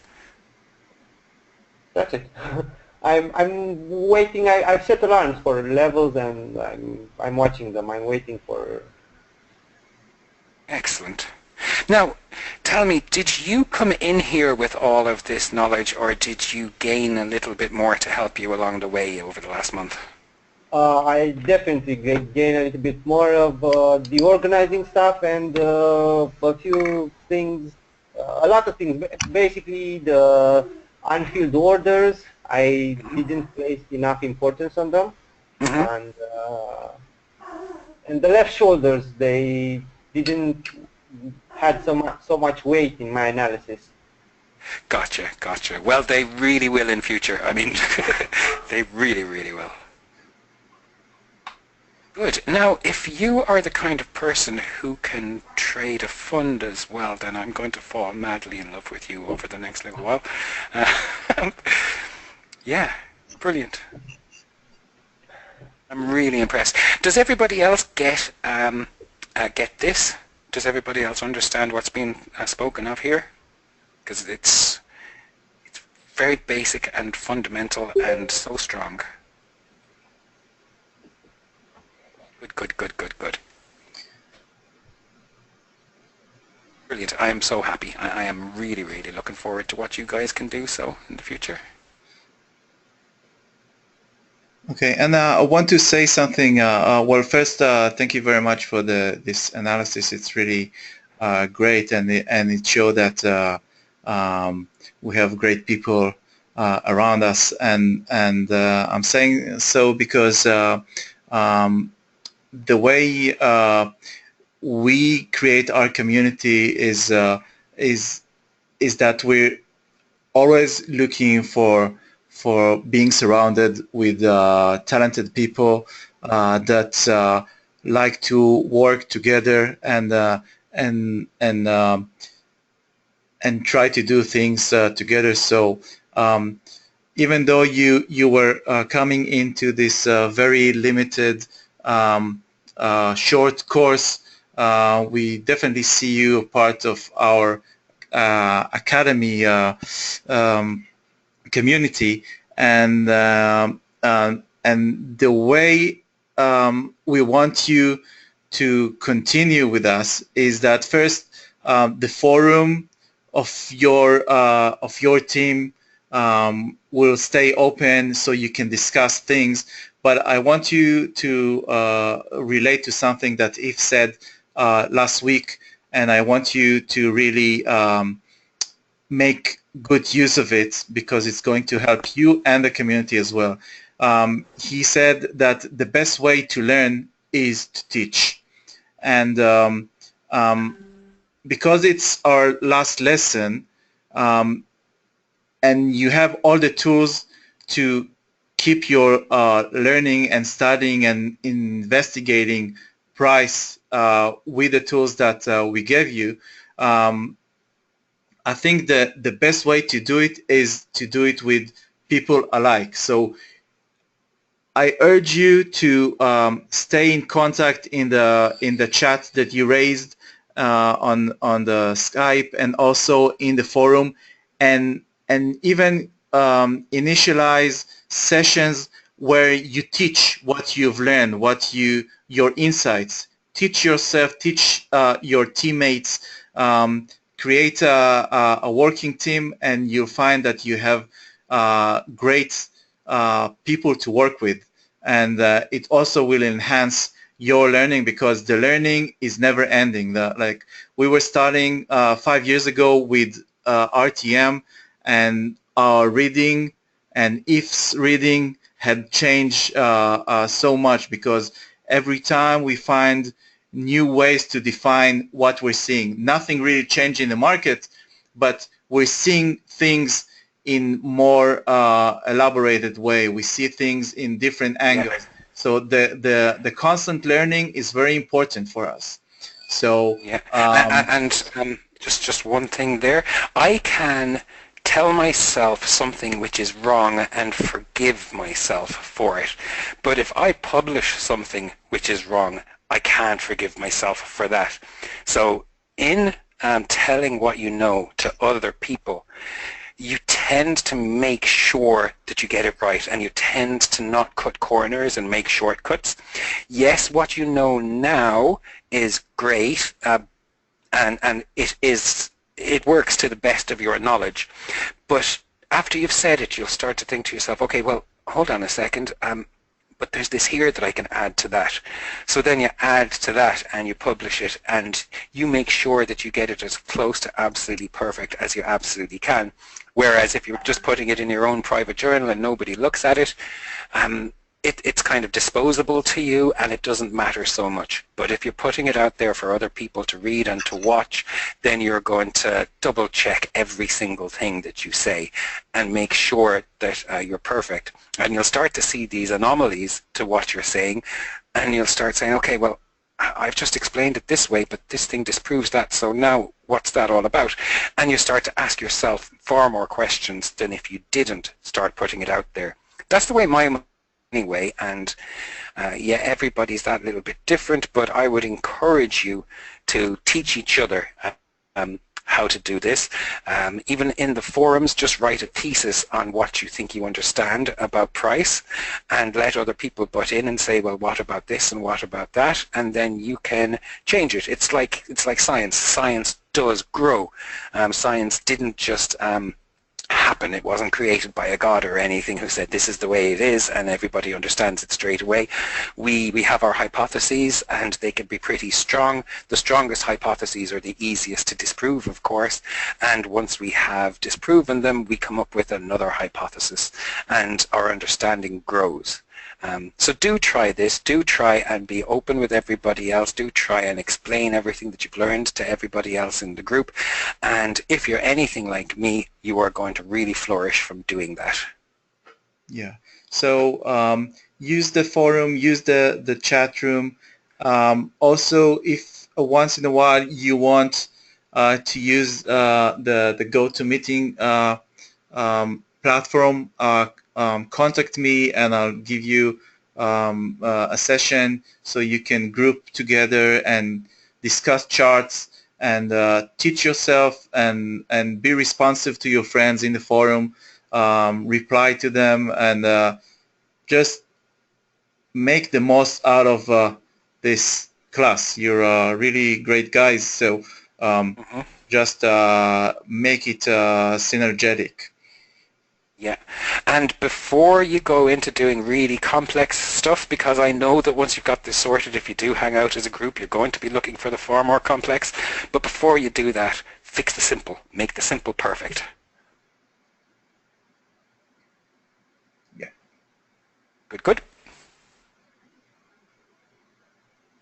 So, okay, there's going to be a month of, I'm not going to call them trade calls because I hate giving trade calls. I think I did it twice in my life, and each time I made those calls, well, twice since RTM, each time I make those calls, they failed miserably. It's as if somebody was watching me and said, okay, we're going to get if here.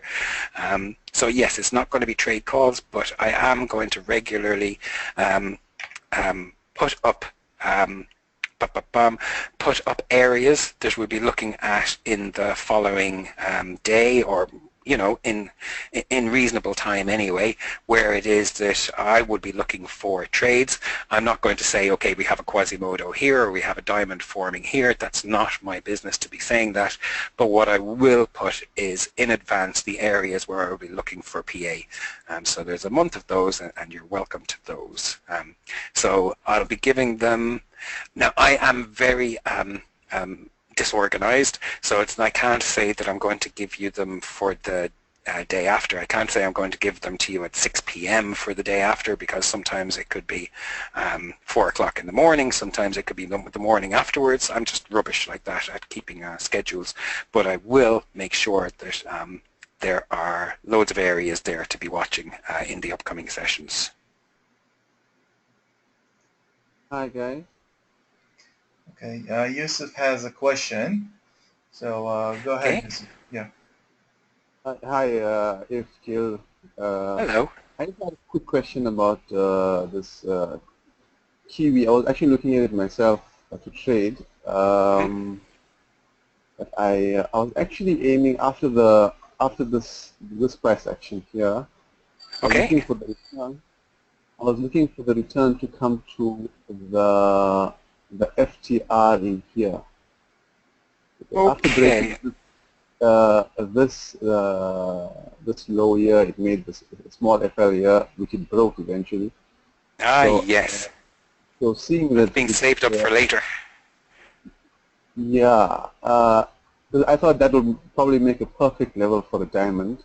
Now, if I can recall correctly from the RTM forum, the FTR video of yours, would you say that there's a clear, because it did not touch the set of orders in here? Okay, let me just draw a rectangle there if I can, because my eye wonders about this. Boom, boom, boom, boom.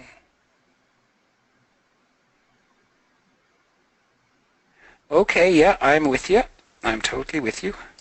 We got, oh crap, it went to the wrong place there, but okay. Now also, let me just look at these guys here just for one moment, and then we'll move on from there. Okay, gotcha. All right. So this level here, this BSC has been given a certain amount of significance over here. So yes, this is a great place to fake out above. Absolutely it is. And this guy here, we've got an high over there and we've got a high over there. So on the first instance of coming back to there, I should imagine that we're going to get some sort of bearish PA, break that up then and come and take out this guy over here, or come up. Now that one there, I like the way that's marked. This is your left shoulder there, and that looks like it's been taken out, so that is significantly weakened there. But at the same time, we've got this BSZ sorted out here, and somewhere inside here, I should imagine we're just going to bounce back down to the break of this BSZ. I don't know if we're actually going to then break into the flag. I should imagine not, because this is pretty weak now.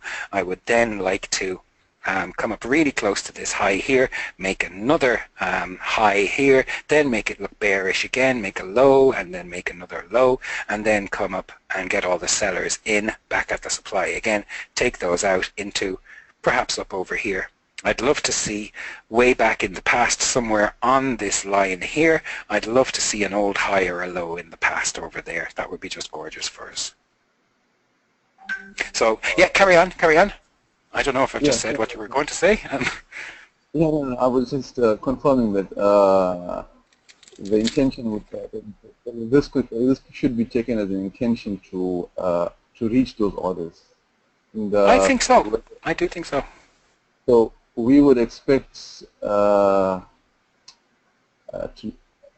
as far as taking orders at the extreme, looking for QMPA. Would we, would this be the exact extreme that price should go and no more than that? To look for PA at least. Oh, okay. In that case, we'll have to see what scale we're actually working with here.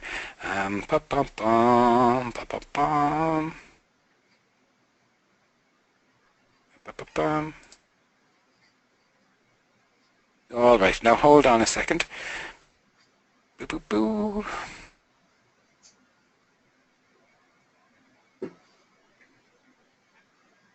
Okay, we're low there, that's all right. I don't think we are looking at a weekly scale here. I don't think we're looking at a daily scale. We seem to me to be looking at an H4 scale, and with this, now it is possible to come and break down to the MPL of this, or even come down to what that's a reaction to. Have we not come and filled the MPL of that? Hold on a second, close that off. It is possible to come and break these lows and come down to the MPL of this over here. It is possible, but a bit more likely the price is just going to come down in, now what have we got? We've got this stacked set over here. That's the kink of that over there. That gets broken over here. So I think I'd like to come down to the MPL of this. This left shoulder there looks like it's been taken out by that. Now if there's a base there to actually work with, that could be good for us. Okay, we've got that. Okay, that's our first MPL on this, and there is a little base inside there. So yes, at that left shoulder there, I think that could be really good.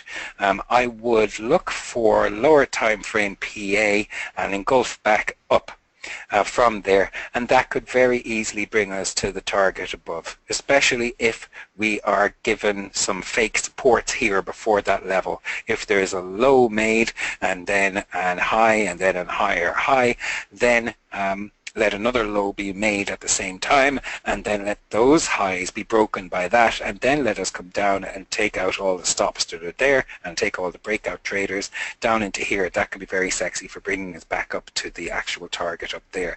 Yes, we can come and break these lows, but the first place I would be looking for PA to actually get us back up is at the MPL of this. Now yes, that is the very MPL of it. There is another one over here, and there is a little base inside there. There's a stack of orders which hasn't been hit before, so that could be the one, and that's on the first. In fact, your first engulf is here. It's inside all of this. First engulf is from the top of that down to the bottom of this. Inside there is gorgeous, so it could be this as the first place. There is a stack of clean orders there on this scale anyway. You'd have to drill down into the lower time frames and see if it did get picked up. If it's been picked up, it's not strong, and then you're looking at down here for the next one that's down there. That's the first place to go, looking for longs back up into to filling the PA that we got to the upside. Okay, thank you. Yay. But I think everybody will have spotted that anyway, and will be able to work that out. Alrighty. I have to go learning a lot. Thank you both. Yay. Good. Yeah, I think it's time for everybody to go, really. We've been over 2 hours here, and my voice is destroyed, and I'd say Gil's is too. And Pip's will be soon also. So that's it. Any final words of wisdom, Gil? Or are we good to go? No, not much wisdom from me. Okay, so thank you so much, everyone. And I really hope it's going to be helpful for you in the future. And we want to see you hang around in our forum. We'll be involved as much as possible. Let's be a community, and the one that will make it are really invited to grow with us in our fund and in more activities that we have. So be around, and most important, be helpful to each other, make teams, and that's the way it works, at least for us. So thank you. Yay. Oh, another thing is, I'm going to ask Gil to send you guys just a request for feedback on this. I know it's early and we don't know if you're profitable from it yet, but there's a world of people out there wondering whether they should take this course or not, and I can't tell them whether it's useful or whether it's useless. It's up to you guys to, it's up to your reviews to tell them whether it's useful or not. So we will ask you for reviews on this over the next few days. Yay. Thanks very much, everybody. Thanks for your faith in us, and I really hope that you've gotten something good out of this. At least stop-loss placement is taken care of now anyway, and that was a big deal, so I'm very glad that that's fixed. So really, best of luck to all you guys. You've been brilliant throughout the course. I want to see you guys busy working, because you can be much stronger as a team, really so much stronger as a team. And just one thing before we go, I can't look at charts without seeing something. This guy over here, these guys didn't come back yet. So that was built up as a fake, and there are going to be loads of sellers involved in there. Don't sell this. Really don't sell that. Wait for that to break. And that's it for me. Thank you very much, everybody, and see you in the forum. All right. Thank you, guys. Thanks, Gil. Yay. Hey, just Hi, a everybody. question. Oh, yeah, go. In our time frame, we can wait, I think, to for King of the Air to take out, to fill up this flag. Yes, absolutely. Mm-hmm. Don't sell before there. Really don't sell before there. You'll get something. You'll get some little scalp. You will get some scalp over to... You'll get some scalp over to maybe this level. Oh, you can't see my cursor. I'm sure that there will be some high formed over here, and you will get some scalp from there down to there. But really, these things are set to break, and from we can there get up to down to there, I think. No, if you have a very low time frame here, a king, down to there. Okay, yeah, that could be a good one. It's just I see that there are clean orders in here, and that's the one I'd wait for if I was silly enough to be trading that one. This is H1. Yeah, it's not silly to trade that, actually. If you get the PA there, then you could be coming back down to here. But yes, over at this left shoulder, they love to show that Quasimodos work, so yes, you could be getting some trade there. Even you could be trading down as far as here, perhaps. Why not? Sure. It's a nice day for it. Alrighty then, we're good to go. Thanks everybody, see you all later. Thank you. Yay, bye. Goodbye.